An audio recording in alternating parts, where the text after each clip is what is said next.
Саламатсыздарбы? Биздин каналга кош келипсиздер.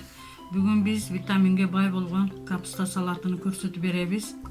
Бизге керек болуучу азыктар 500 грамм капуста, 1 бадыраң, черри помидору, сарысы, кызылы, укроп, райхан, өсүмдүк майы, туз, лимон согу керек болот. Капустабызды майдалап туурап алабыз. Тууралган капустабызды салып алабыз. 1 чай кашык туз кошуп алабыз. Колубуз менен капустаны өлтүрүп алабыз. Бадыраңдын 2 башын алып алабыз.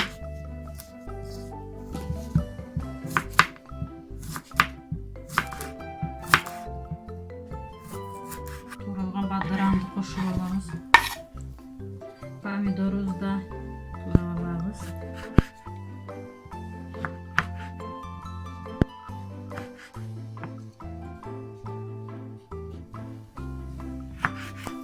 Тууралган помидорду да кошобуз.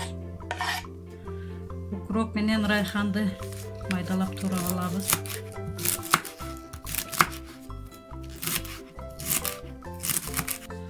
Райхан менен укропду да кошуп алабыз. 2 кашык өсүмдүк май кошобуз. 1 кашык лимон согудан кошобуз. 1 кашык туз кошобуз. Баарын аралаштырабыз.